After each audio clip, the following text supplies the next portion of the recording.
வணக்கம். 4 மணி செய்திகளை வழங்குவது நான் ஸ்ரீராம். முதலில் இந்த நேரத்திற்கான தலைப்புச் செய்திகளை பார்க்கலாம். வெள்ளத்தால் பாதிக்கப்பட்ட தூத்துக்குடி, நெல்லை மக்களுக்கு நிவாரண உதவி வழங்கிய நடிகர் விஜய். காலில் விழுந்த ரசிகரை அன்புடன் தடுத்த நிலையில் கன்னத்தை கிள்ளி முத்தமிட்ட ரசிகை.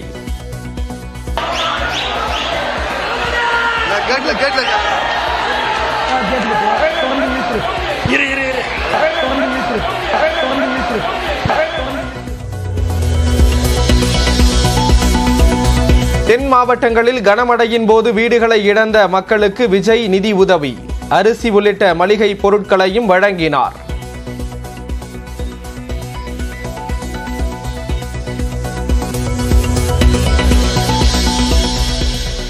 நெல்லை நிகழ்ச்சியில் கலந்து கொண்டவர்களுடன் செல்ஃபி எடுத்த நடிகர் விஜய். மகிழ்ச்சி அடைந்த பொதுமக்கள்.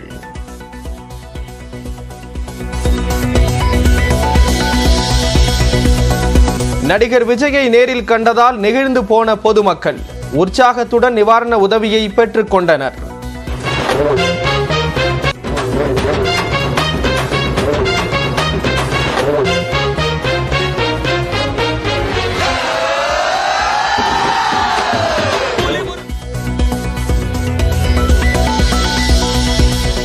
நடிகர் விஜய் கலந்து கொண்ட நிகழ்ச்சியில் கூட்ட நெரிசல்.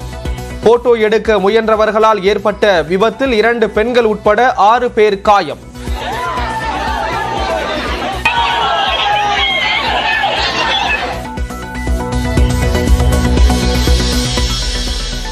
ஆளுநர் RN ரவியின் அழைப்பை ஏற்று இன்று மாலை அவரை சந்திக்கிறார் முதலமைச்சர் மு.க. ஸ்டாலின். நிலுவையில் உள்ள மசோதாக்கள் குறித்து சுமூகமாக பேசி தீர்வு காண உச்சநீதிமன்றம் அறிவுறுத்திய நிலையில் சந்திப்பு.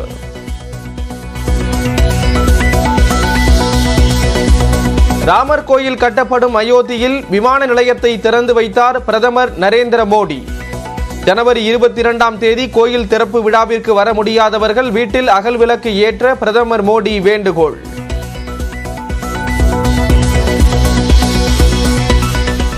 கோயம்புத்தூர், பெங்களூரு இடையே புதிய வந்தே பாரத் ரயில் சேவை பிரதமர் நரேந்திர மோடி காணொலி காட்சி மூலம் தொடங்கி வைத்தார்.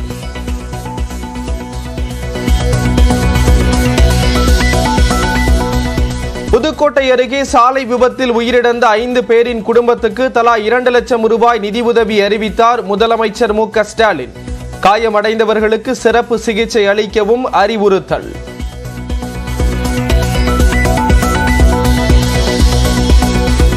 வெள்ளத்தால் பாதிக்கப்பட்ட மாவட்டங்களுக்கு 1000 கோடி ரூபாய் நிவாரண தொகுப்பை அறிவித்த முதலமைச்சர். பயிர் சேதத்திற்கு 250 கோடி, சேதமடைந்த வீடுகளுக்கு 385 கோடி நிவாரணம் அறிவிப்பு.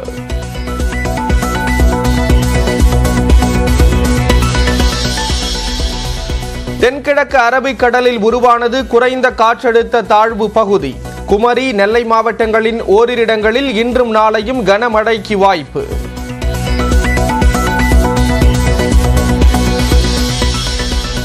கனமழை எச்சரிக்கையை அடுத்து அனைத்து முன்னெச்சரிக்கை நடவடிக்கைகளையும் எடுக்க வேண்டும். தென் மாவட்ட ஆட்சியர்களுக்கு தமிழக அரசு உத்தரவு.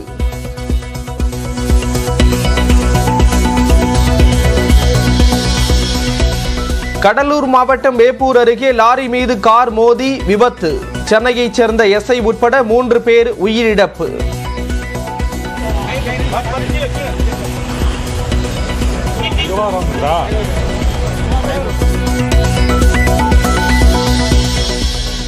அடையாறு ஆற்றுக்குள் வெற்றிகரமாக சுரங்கப்பாதை அமைக்கும் பணிகளை தொடங்கியது மெட்ரோ ரயில் நிறுவனம். கிரீன்வே சாலை மற்றும் அடையாறு சந்திப்பு நிலையங்களை இணைக்கும் வகையில் துளைகளை இடும் காவேரி இயந்திரம்.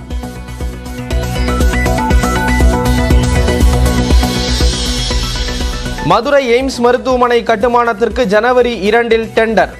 3 மாதங்களில் கட்டுமான பணிகள் தொடங்கும் என மத்திய இணையமைச்சர் SP சிங் பாகேல் தகவல்.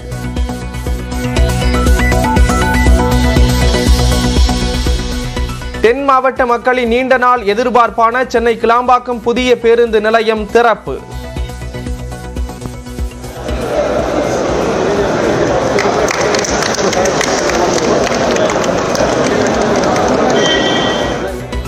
பேருந்துகளின் சேவையையும் கொடியசைத்து தொடங்கி வைத்த முதலமைச்சர்.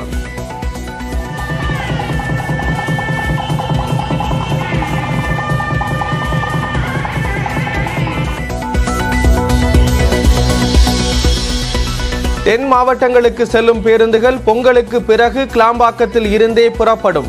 போக்குவரத்து துறை அமைச்சர் சிவசங்கர் விளக்கம்.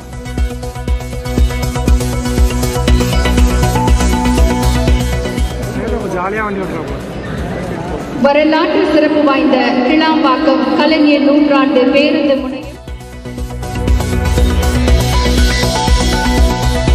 விஜயகாந்த் நல்லடக்கம் செய்யப்பட்ட இடத்தில் ஆரத்தி எடுத்து வழிபட்ட குடும்பத்தினர்.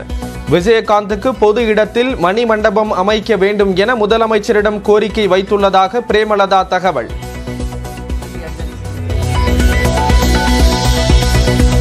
உத்தரப்பிரதேசத்தின் அயோத்தியில் புனரமைக்கப்பட்ட ரயில் நிலையத்தை திறந்து வைத்தார் பிரதமர் மோடி.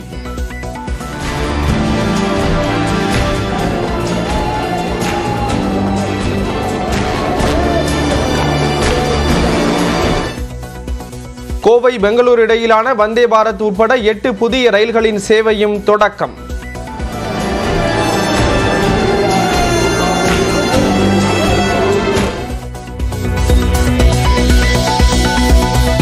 நாடாளுமன்ற தேர்தலுக்கு அதிமுக தலைமையில் வலுவான கூட்டணி அமையும். திருச்சியில் எதிர்க்கட்சி தலைவர் எடப்பாடி பழனிசாமி பேட்டி. ஒரு வலிமையான கூட்டணி அமைப்பு நாடாளுமன்றத்தை சந்திப்பு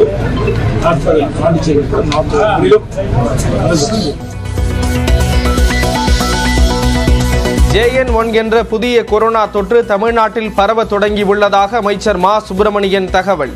பெரிய பாதிப்பு ஏற்படாது என்றும் பொதுமக்கள் அச்சப்பட வேண்டாம் எனவும் அறிவுரை.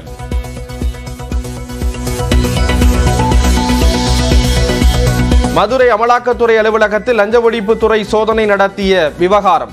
அத்துமீறி நுழைந்தவர்கள் மீது நடவடிக்கை கோரி உயர்நீதிமன்றத்தை நாட அமலாக்கத்துறை திட்டம் என தகவல்.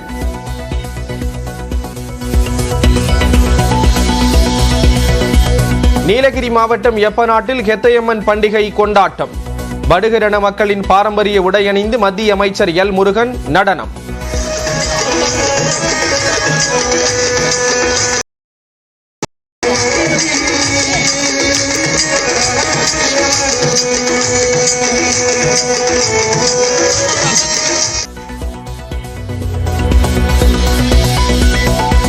விடுமுறையை ஒட்டி கொடைக்கானலில் குவியும் சுற்றுலா பயணிகள். வெள்ளி நீர்வீழ்ச்சி உள்ளிட்ட பகுதிகளில் போக்குவரத்து நெரிசலால் ஊர்ந்து செல்லும் வாகனங்கள்.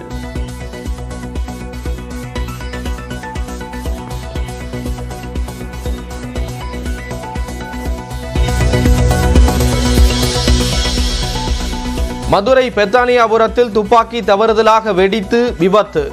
வங்கியின் பாதுகாவலராக பணியாற்றிய முன்னாள் ராணுவ வீரர் மரணம்.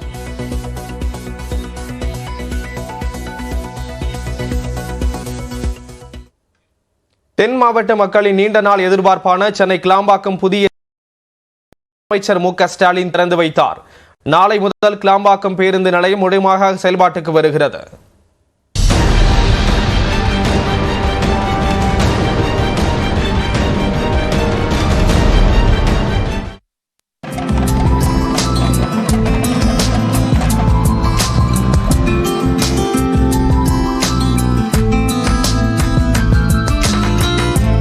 சென்னை புறநகர் பகுதிகளில் ஏற்படக்கூடிய போக்குவரத்து நெரிசலை தவிர்க்க சென்னை கிளாம்பாக்கத்தில் சுமார் 400 கோடி ரூபாய் மதிப்பீட்டில் பிரம்மாண்ட பேருந்து நிலையம் அமைக்கப்பட்டுள்ளது. கலைஞர் நூற்றாண்டு பேருந்து முனையம் என்று பெயரிடப் பெற்றக்கூடிய இந்த புதிய பேருந்து நிலையத்தை முதலமைச்சர் மு.க. ஸ்டாலின் ரிப்பன் வெட்டி தொடங்கி வைத்தார்.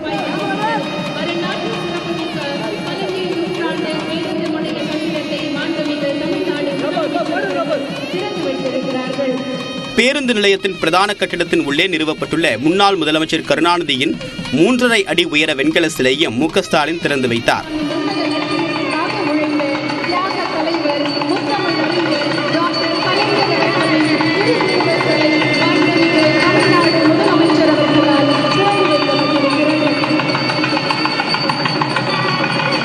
பேட்டரி வாகனத்தில் ஏறி பயணம் செய்த முதலமைச்சர் மு.க. ஸ்டாலின் பேருந்து நிலையத்தில் இடம்பெற்றக்கூடிய வசதிகளையும் பார்வையிட்டார்.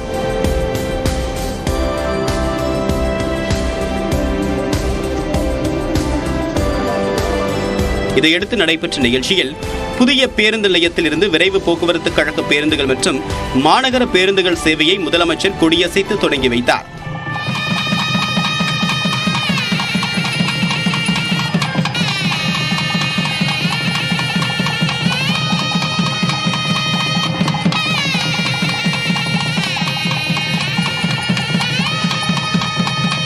நிகழ்ச்சியில் முதலமைச்சருக்கு கருணாநிதி உருவம் பொறித்த நினைவு பரிசை அமைச்சர் சேகர் பாபு வழங்கினார். இதேபோன்று அமைச்சர் தாமு அன்பரசனும் முதலமைச்சருக்கு நினைவு பரிசை வழங்கினார்.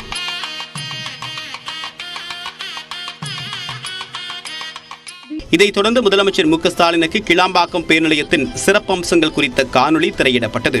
கிளாம்பாக்கத்தில் உள்ள கலைஞர் நூற்றாண்டு பேருந்து முனையமானது தமிழகத்திலேயே மிகப்பெரிய பேருந்து முனையம் என்பதை அறிவிப்பதில் பெருமிதம் கொள்கின்றோம். தெற்கு நோக்கி செல்லும் பேருந்துகளுக்காக செங்கல்பட்டு மாவட்டம் வண்டலூரை அடுத்த கிளாம்பாக்கத்தில் 88.52 ஏக்கர் பரப்பளவில் இப்புதிய புறநகர் பேருந்து முனையம் அமைக்கப்பட்டுள்ளது. பிறகு நியூஸ் 18 தமிழ்நாட்டிற்கு பிரத்யேகமாக பேட்டியளித்த போக்குவரத்து துறை அமைச்சர் சிவசங்கர் ஞாயிற்றுக்கிழமை முதலே கிளாம்பாக்கம் பேருந்து நிலையம் முழுமையாக செயல்பாட்டுக்கு வரும் என்று தெரிவித்தார். கோயம்பேட்டிலிருந்து புறப்படுகின்ற அத்தனை பேருந்துகளும் இன்றைக்கே கிளாம்பாக்கம் கலைஞர் நூற்றாண்டு பேருந்து முனையம் வந்துதான் செல்ல இருக்கிறார்கள். நாளையிலிருந்து அரசு விரைவு போக்குவரத்து கழகம் முழுமையாக கிளாம்பாக்கம் கலைஞர் நூற்றாண்டு பேருந்து முனையத்திலிருந்து இயங்கும். மற்ற அரசு போக்குவரத்து கழகங்கள் 6 இருக்கின்றன. அவற்றின் பேருந்துகள் கோயம்பேட்டிலிருந்து கிளம்பி கிளாம்பாக்கம் வந்து மற்ற பகுதிகளுக்கு செல்லும். தென் மாவட்ட மக்களின் வசதிக்காக பொங்கல் பண்டிகை வரை கோயம்பேட்டில் இருந்து தென் மாவட்டங்களுக்கு பேருந்துகள் இயக்கப்படும் என்றும் சிவசங்கர் குறிப்பிட்டார். பொங்கல் வரை தென் மாவட்டம் செல்பவர்கள் கோயம்பேட்டிலும் ஏறலாம், கிளாம்பாக்கத்திலும் ஏறலாம். பொங்கலுக்கு பிறகு முழுமையாக கிளாம்பாக்கத்திலிருந்து தான் இயங்கும், கோயம்பேட்டிலிருந்து இயங்காது. எனவே பொங்கல் வரை நிறைய மக்கள் சொந்த ஊருக்கு செல்ல இருக்கின்ற காரணத்தினால் இந்த செயல்பாடு முடிவெடுக்கப்பட்டிருக்கிறது. பொங்கலுக்கு பிறகு முழுமையாக கிளாம்பாக்கம் கலைஞர் நூற்றாண்டு பேருந்து முனையத்திலிருந்து தான் இயங்கும். இதேபோன்று ஆம்னி பேருந்துகளும் பொங்கல் பண்டிகைக்கு பிறகு முழுமையாக கிளாம்பாக்கத்திலிருந்தே இயங்கும் என்று அமைச்சர் சிவசங்கர் கூறியுள்ளார்.